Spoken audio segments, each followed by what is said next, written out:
Alright, what's going on, dudes, and welcome to episode 3 of Let's Build an Adventure Map. I think in the last episode I may have given off the impression that the series had transformed into me just filming the work of others on the map, and I just wanted to quickly reassure you that's not at all the case, and most of the videos I plan on posting will still be of things I've created on my own in single player, which will end up being imported into the map later on. So that said, I'd like to introduce you to what I've been working on for the past hour or so.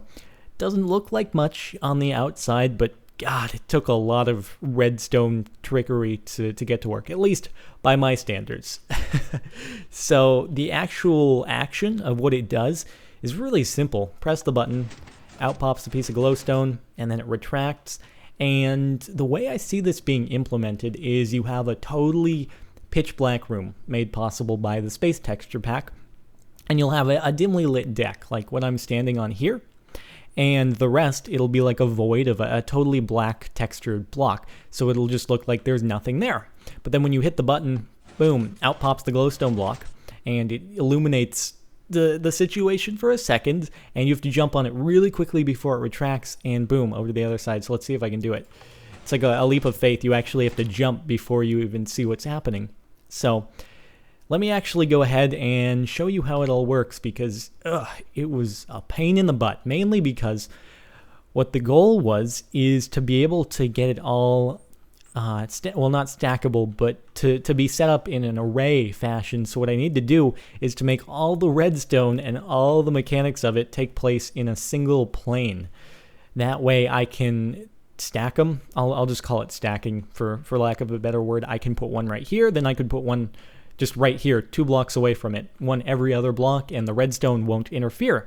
So the goal with that is what I can do is I can arrange them all side by side, that's a better word for it, and I can time them all to fire so that basically you have to take a leap of faith. You hit the button, you have to jump and hold spacebar pretty much before you even know what's happening, or that happens.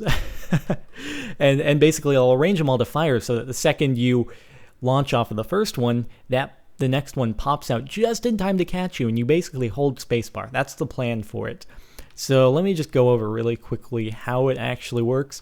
The button is the input for the signal. Simple enough. It's just a straight piece of redstone wire. That doesn't matter right there.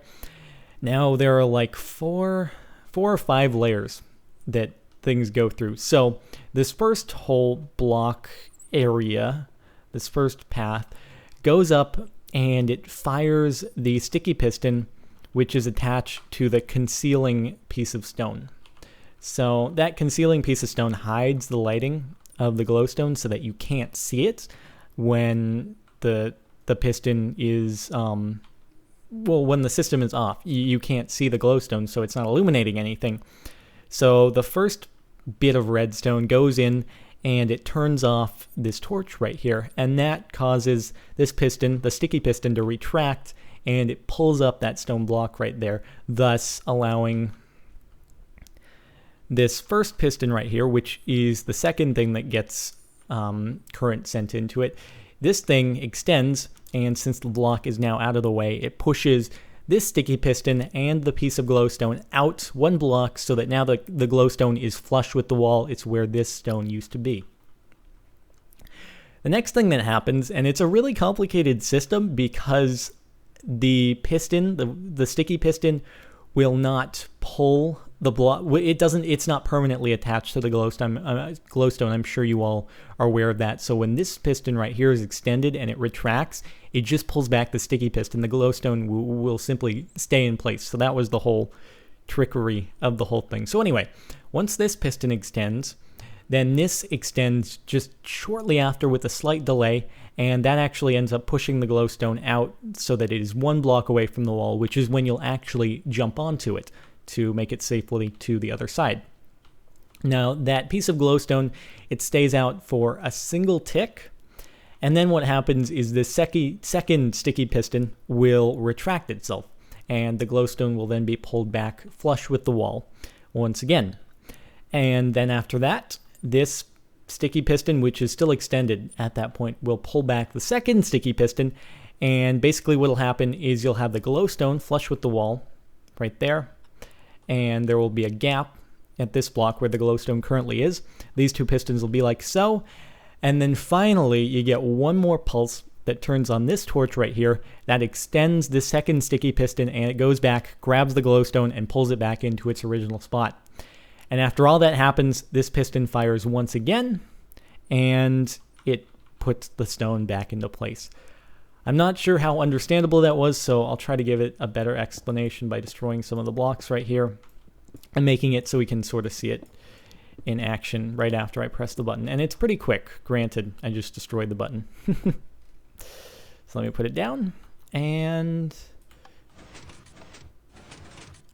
so it's pretty fast. And another tricky part was since the whole thing is on a 1 pulse timer, single tick, what happens is this block, the glowstone, because it actually has to be pulled back in a caterpillar-like fashion, it has to be out for 2 ticks, at least to the point where it interferes with this block. So the issue was, without any RS NOR latches, because the whole thing needs to be a single plane, how do I get this guy to stay out for 2 ticks while everything else is in a 1 tick fashion? So basically what happens is this top part gets ignited first, it pulls the torch off for 1 tick, and then this second burst comes in right after the first one ends, and it basically keeps this puppy retracted and keeps it retracted for 2 ticks so that the whole thing can perform itself without knocking this block out of the way. So that was another tricky part of it. So once more, I'll show it from the front. And once again, I'll show it from the back.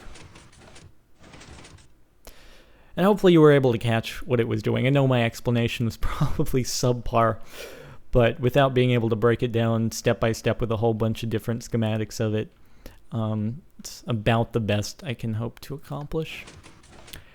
So I think what we'll do right now is head on into MC Edit, and what I'm going to do is flatten out this whole area, and I'm going to arrange a whole bunch of them side by side, and then figure out the timing of them so that we can hit the button and basically just hold spacebar and do a whole jumping thing where you basically are at the mercy of the timing of the blocks.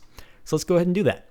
Alright, so here we are in MC Edit. I made a few adjustments to the build just so it was a little bit more friendly to the clone tool.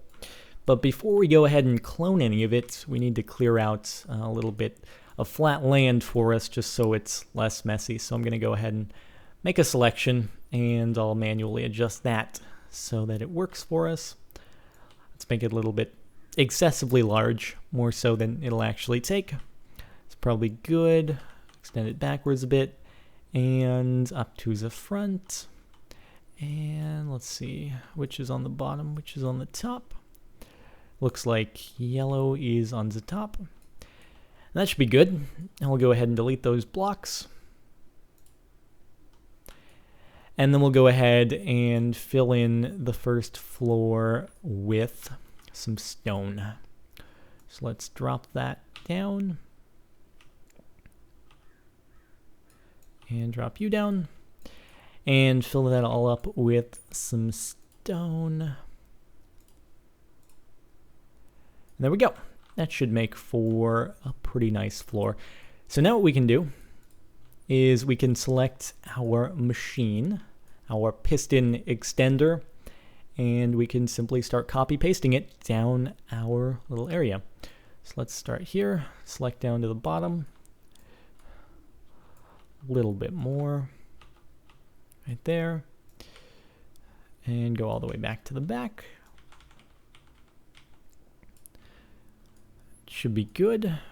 Let's just make sure. Yep, that should work fine. And then we simply need to clone it and move it 2 blocks down.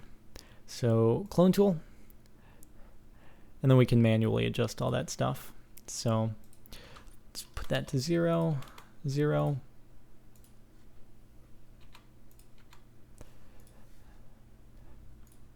I always forget which directions are which. Okay, there we go. That should work. And then all we need to do is clone. And we just need to keep repeating that until we have it all the way down where we want it to be. So I think I'll actually go ahead and I'll fast forward my doing this just so it goes by a little bit quicker. and I'll see you guys when I'm done.